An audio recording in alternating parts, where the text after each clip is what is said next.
In love, are you the anchor or the one drifting? That's not just a poetic question. It's a mirror. And if you're brave enough to look into it, it'll show you everything. Your patterns, your posture, your peace, or the absence of it. We've been taught that love is surrender, that to love someone deeply, we must hand over the keys to our heart, our habits, and sometimes our very selves. But what if I told you the highest form of love begins with wholeness, not hunger? A high-value man doesn't love because he needs to fill a void. He loves from fullness. He doesn't vanish into the relationship. He shows up with clarity, with direction, with unwavering presence. He doesn't disappear into affection. He deepens in it. He's not cold. He's not distant. He simply doesn't confuse possession with partnership, nor attention with worth. And while others chase romance like a drug, he walks into love like a temple, aware of its weight, humbled by its power, and clear on his values. He kneels, not because he's weak, but because he chooses devotion with eyes wide open. Marcus Aurelius once said, "You have power over your mind, not outside events. Realize this, and you will find strength." And nowhere is that power more deeply tested than in love. Because love exposes you. It shows you where you're strong and where you're still bleeding. And most men, when faced with that mirror, either perform or disappear. But not the high-value man. He doesn't perform. He doesn't play small. He stands in love the same way he stands in life. Rooted in purpose, ruled by principle, and led by presence. His emotions are not cages, but companions. His standards aren't threats. They're sacred lines that protect his peace. Today, we're going to explore exactly what makes this kind of man different, why he's so rare, and how you, too, can live and love with this quiet, commanding power. We'll uncover the principles that guide his heart, the mindset that centers his soul, and the choices he makes even when it hurts. If you're tired of being reactive in love, if you've lost yourself before and vowed never to do it again, then this journey is for you. Because love shouldn't cost you your center. And if this message speaks to something quiet inside you, some deeper longing for clarity, for grounded intimacy, for a better way to love, then do me a small favor. Hit that like button. Subscribe to Stoic Now. This isn't just a video. It's a philosophy, a path, and you're not walking it alone. Now take a breath. Settle in. Let's begin. Number 1. Emotional self-sufficiency. There is a kind of man who doesn't flinch when silence fills the room. He doesn't obsess over the unread message, doesn't check his phone 15 times an hour, doesn't feel the ache of being alone as a wound. Because his peace doesn't live in someone else's attention, it lives in him. This is the first marker of a high-value man in love. He is emotionally self-sufficient. Now, let's be clear. This isn't about indifference. He feels deeply, but his feelings don't pull him under. They inform him. He doesn't outsource his joy, his confidence, or his sense of identity to the woman he loves. He walks beside her, not beneath her gaze. Emotional self-sufficiency isn't glamorous. It's not flashy. It doesn't come with praise or applause. But it's the bedrock of a powerful love. Because a man who needs nothing can give everything, freely, without manipulation, without hidden contracts in the form of affection. In today's world, emotional dependency is often mistaken for devotion. We hear phrases like, "I can't live without you," and we romanticize them.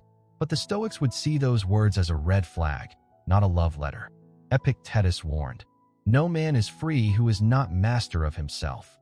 And freedom in love begins with this, to feel affection deeply, yet never be ruled by it. The high-value man doesn't crumble when she pulls away for a time. He doesn't spiral when things feel uncertain. Why? Because he's not addicted to the chemical high of validation. He's trained himself to create inner stability, to generate his own emotional equilibrium. This is not instinct. It's practice. He's learned how to sit with discomfort, how to observe his reactions rather than obey them. He doesn't chase the dopamine rush of a like or the sweet hit of a compliment to feel enough. Instead, his fulfillment is crafted in quiet rituals, morning stillness, disciplined routines, meaningful work, and intentional solitude. You might think, but doesn't that make love less passionate? Quite the opposite. Because when you remove the need to be constantly reassured, what's left is presence. What's left is real choice, not compulsion. Love, then, becomes a sacred offering, not a subconscious plea for worth. I remember a man I once worked with, call him Eli. His partner would sometimes test his loyalty with silence, expecting him to chase, to panic, to plead. But Eli never did. He would send one clear message, something kind, something steady. And then, he would carry on with his life. Not out of coldness, but out of clarity. His peace was not negotiable. That kind of energy is magnetic. Not the desperate kind, the grounded kind. In a world addicted to reaction, the man who can stay composed becomes unforgettable. And when he finally says, "I love you," it lands with weight. Because it's not coming from a hollow, it's coming from wholeness. So ask yourself, do you bring your fullness into love or your hunger? Because one attracts attention, but the other earns respect, and only one of them lasts. Number 2, leading with principle, not emotion. In a world where so many men are tossed around by emotion like leaves in a storm, the high-value man is an oak, steady, unmoved, rooted in values deeper than mood or impulse. While others react, he responds. While others lash out, he pauses, considers, and then acts, if action is even required. This is what separates boys from men, and men from those few who lead with quiet, formidable grace. They choose principle over emotion. Love will test you. It will stretch you in the most intimate and invisible places. She will say something in anger, not because she's cruel, but because she's human. She will withdraw, not to punish, but because she's processing. And the man who lacks inner governance, he'll strike back. He'll match coldness with coldness, heat with fire, but not the man of principle. He doesn't let a moment's frustration dismantle a year's worth of trust. He doesn't destroy a connection just because his pride was touched. Instead, he lives by a code, not one etched in rigid stone, but in wisdom, self-awareness, and virtue. Marcus Aurelius captured this perfectly. If it is not right, do not do it. If it is not true, do not say it. There's a kind of honor in that. And in today's love landscape, it's revolutionary. Take, for example, the man whose partner flirts with others to provoke him. Most men would explode. Accusations, yelling, maybe even withdrawal dressed up as punishment. But the high-value man, he doesn't collapse into rage. He looks her in the eye and asks, calmly, with strength, "Why are you seeking insecurity in what should feel safe?" No threats, no drama, just clarity. And clarity cuts deeper than shouting ever could. This kind of man sets boundaries, not to control, but to protect the sanctity of the relationship. He doesn't impose rules, he invites understanding. He doesn't use fear as leverage, he uses truth as foundation. And when it comes to decisions, he doesn't just go where emotion pulls him. He asks, does this align with my values? If not, no matter how tempting, no matter how passionate the moment feels, he walks away. Because passion without principle always burns the house down. But here's the paradox. This man is not unfeeling. In fact, he feels deeply, often more than most. But he doesn't make his feelings the final judge. He consults them, respects them, but ultimately defers to his inner compass. That's rare. And rare is powerful. Because when a man can stand in front of a woman, loving her, desiring her, and still say, "This is who I am, and I will not betray that, not even for you," he becomes unforgettable. He doesn't lead with force. He leads with presence, not reactive, but resolute. And in that stillness, in that certainty, a different kind of love is born. Not the kind that screams, but the kind that stands. Number 3, purpose over possession. Some men hold their lovers like glass, tight, trembling, terrified to lose what they believe completes them. They confuse control with care, cling to presence as proof of worth. And in doing so, they crush the very connection they crave. But a high-value man, he does something radical. He loves without trying to own. His love doesn't imprison. It walks beside. It breathes. Because his identity is not built around having her. It is built around becoming who he is meant to be, every single day, with or without applause. A man of true value doesn't chase women. He chases purpose.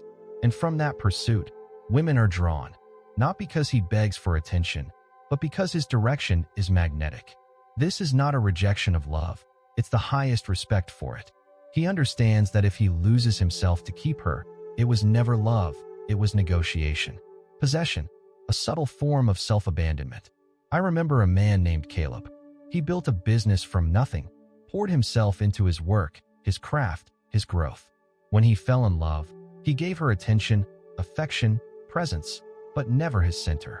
And when the time came that she asked him to give up his mission for the sake of more time together, he didn't get angry. He didn't beg.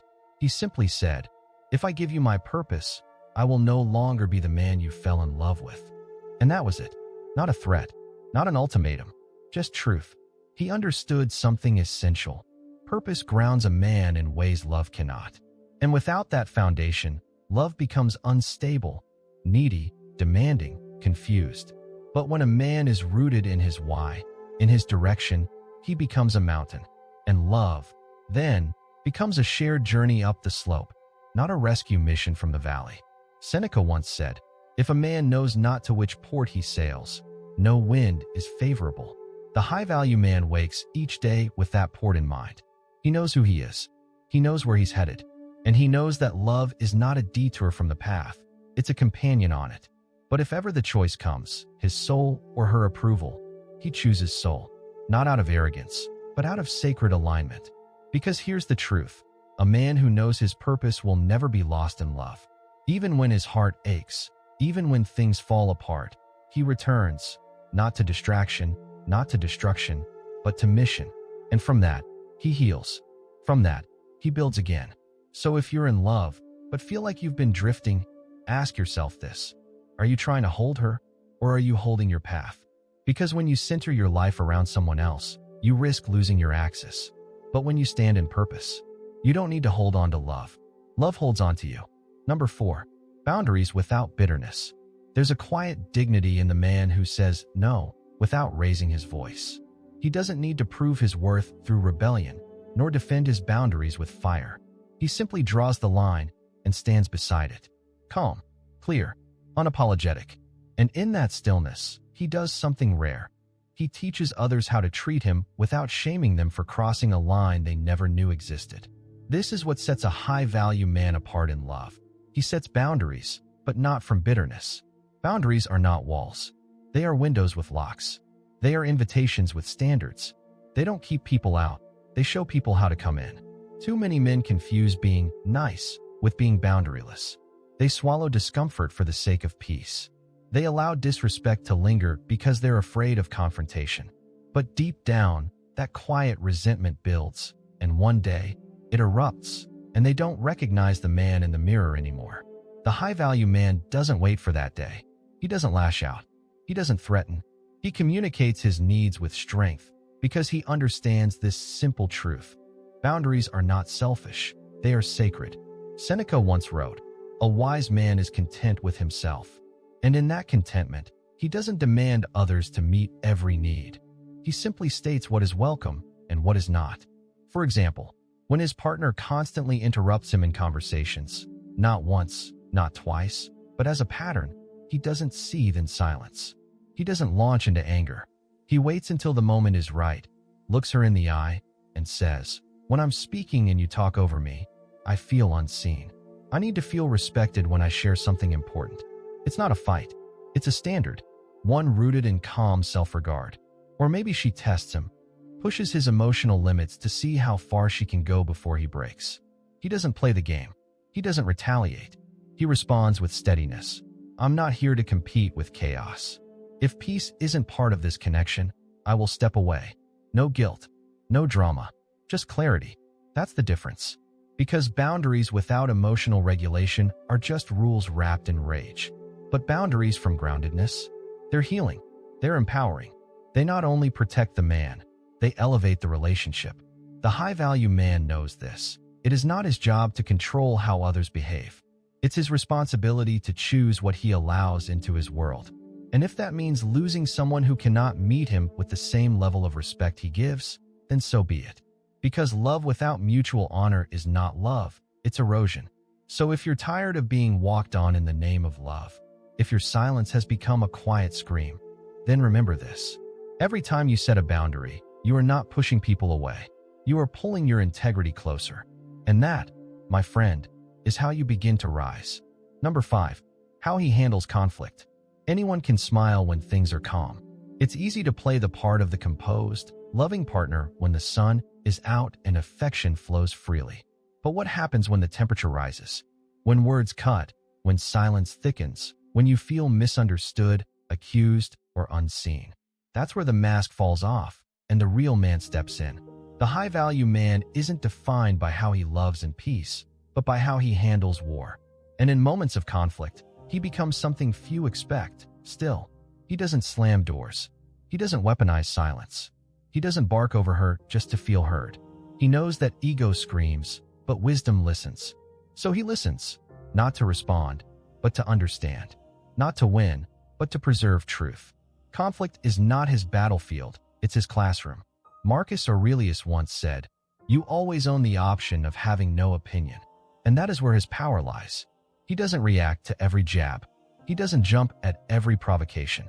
He chooses which hill is worth standing on, and which is simply a passing storm. Imagine this. She's yelling. Her voice rises.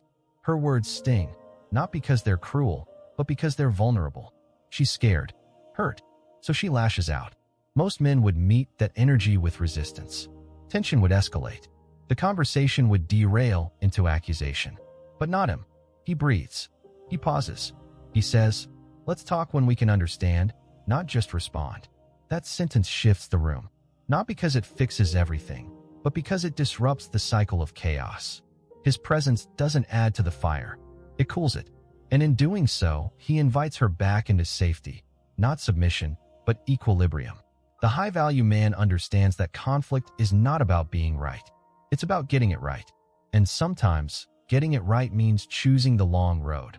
The quiet conversation hours later, the apology without the need to be begged, the courage to say, "I misunderstood you. Let's start again." But that doesn't mean he avoids confrontation. No, he leans into it when it matters. With clarity, with grace, with a steady tone and strong words. He is not passive. He is principled. If respect is breached, he addresses it. If trust is shaken, he names it. But he never lets the conflict shape who he becomes. He never loses himself just to prove a point. This emotional control isn't repression, it's strength. It's the kind of strength that sees the bigger picture. This relationship is not a contest of dominance. It's a space for mutual growth. And so, in moments of heat, he becomes the cooler flame.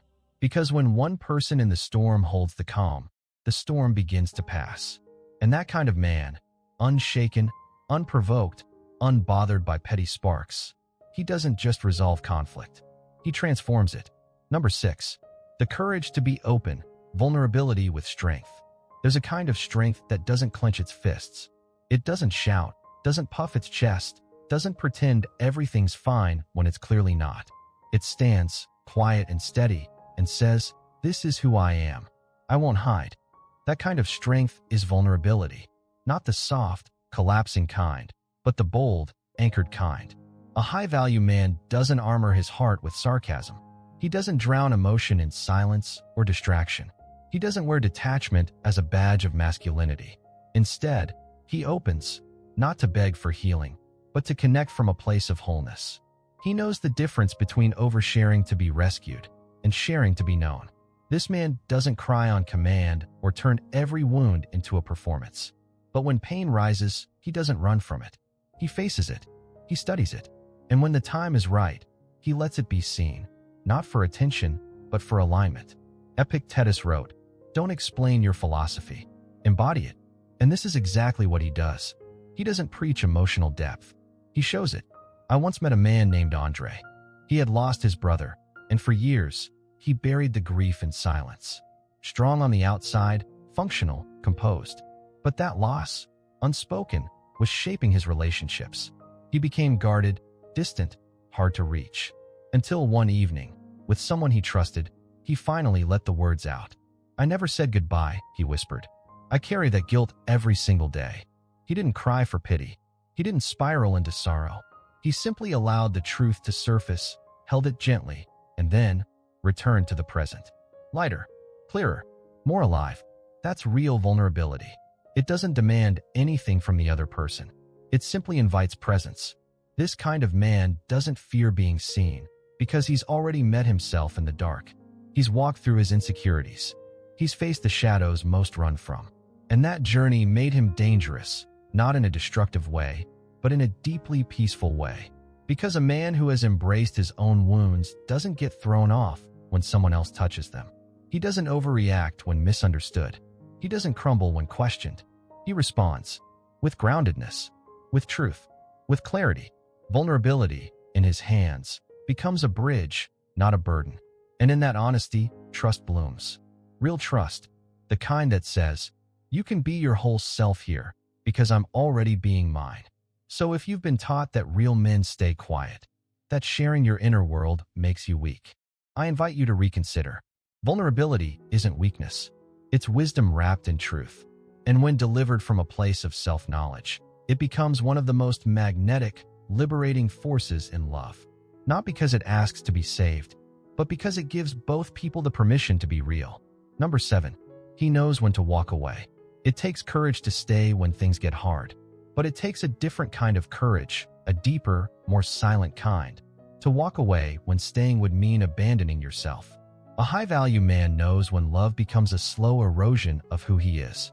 He senses when the relationship he's in no longer reflects the values he lives by, no longer nurtures growth, and no longer brings peace. And when that moment comes, he doesn't stay for the potential. He leaves for the principle. This is not avoidance. It's not a fear of commitment or a failure to try harder.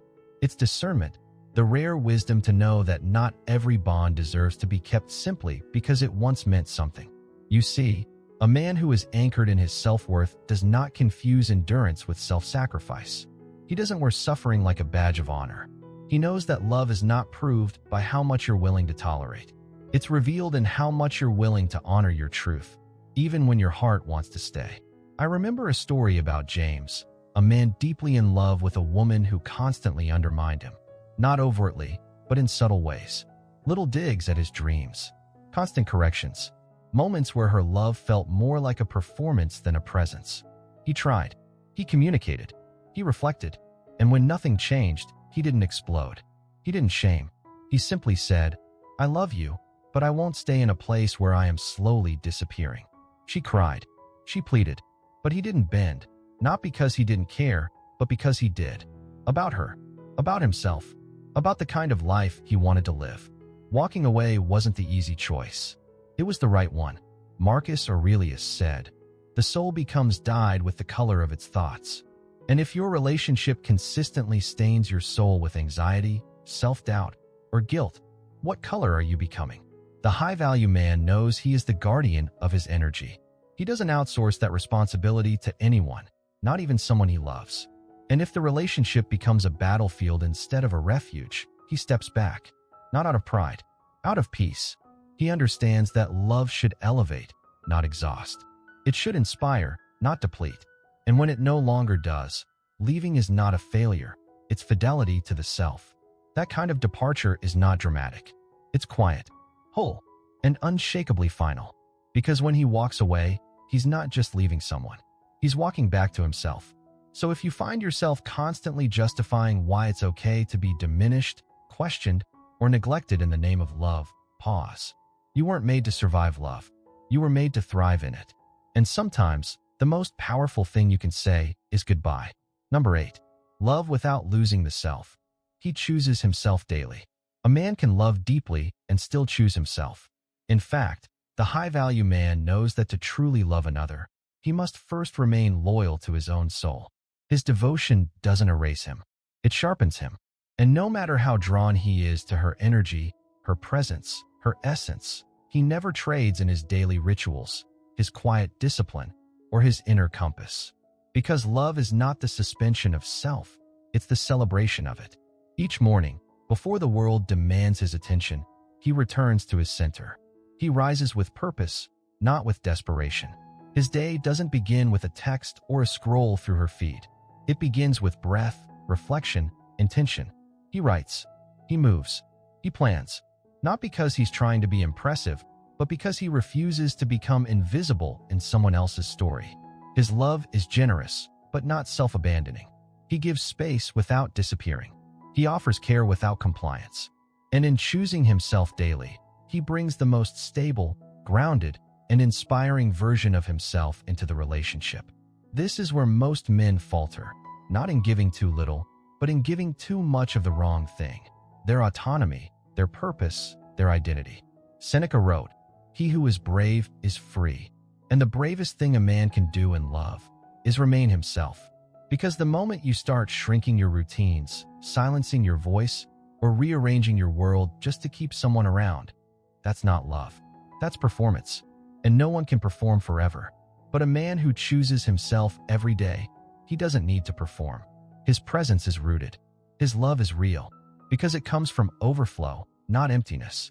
He understands that if she loves him, she will love the rhythm of his solitude, the focus of his work, the stillness of his mornings. And if she doesn't, then maybe she loved the version of him that he never truly was. There's a story I often think of: a man named Levi who fell in love with a woman who adored his ambition, until it started competing with her desire for attention. At first, he made small compromises, skipped his early workouts, ignored his journaling, delayed his projects. He thought he was being loving, but inside, resentment grew, not at her, but at himself, because he had slowly abandoned the man he fought so hard to become. One day, he took it back, not with blame, not with anger, just with clarity. "I love you," he told her, "but I need to return to the habits that keep me whole. If you can walk beside me, I'm yours, but I can't walk away from myself again." That conversation didn't end them. It awakened them, because when a man chooses himself with peace, not ego, he creates space for a love that's mutual, honest, and enduring. So ask yourself, are you choosing her at the cost of you?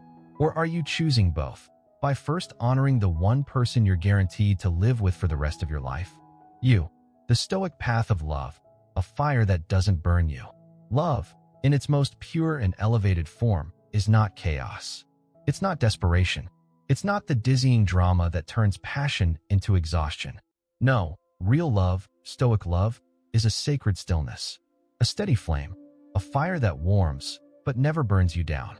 Throughout this journey, we've explored the architecture of a high-value man in love, not as a cold, stoic statue, but as a breathing, evolving human being who feels deeply and yet refuses to lose himself in the process. He loves boldly, but not blindly. He gives fully, but not foolishly. And above all, he remembers: no woman, no connection, no dream of romance is worth the price of betraying his own soul. You see, the Stoics never asked us to be emotionless. They asked us to master our emotions, not because feelings are wrong, but because they are waves. And if we don't learn to surf them, we drown. A high-value man rides those waves with grace. He is emotionally self-sufficient, not because he doesn't crave closeness, but because he refuses to place the burden of his peace on another person's shoulders. He leads with principle, not because he lacks feeling, but because he knows that without principle, feeling becomes manipulation. He prioritizes purpose, not because he doesn't love her, but because he knows that a man who abandons his mission will always look to others to save him. He sets boundaries without bitterness. He handles conflict with clarity. He reveals his heart with strength. And when necessary, when all is said, tried, and honored, he walks away, not as a coward, but as a man unwilling to let love cost him his selfhood. And through it all, he chooses himself daily, not in selfishness, but in sacred self-stewardship. Because he understands this truth: to love another deeply, you must first become someone worth returning to, not just someone worth missing, someone worth keeping, someone you, yourself, are proud to be. So, wherever you are in your journey, whether you've been shattered by love, reshaped by it, or are just now stepping into it, let these truths be a compass. You don't have to perform. You don't have to beg. You don't have to become a version of yourself you don't even recognize just to feel worthy. You are worthy now, not because someone else sees it, but because you choose to live it. And if this video resonated, if even one line brought you back to yourself, take a breath. Sit with that. Reflect. And when you're ready, I invite you to become part of something deeper. Subscribe to Stoic Now. Like this video if it helped steady your thoughts. And more than anything, leave a comment. Share a moment in love where you remembered who you are, or where you almost forgot. Because that's how we grow here. Not with judgment, but with truth. And if you take nothing else with you today, take this. You were not made to disappear in someone else's light. You were made to shine beside it. To love, not by losing yourself, but by remembering yourself more clearly than ever.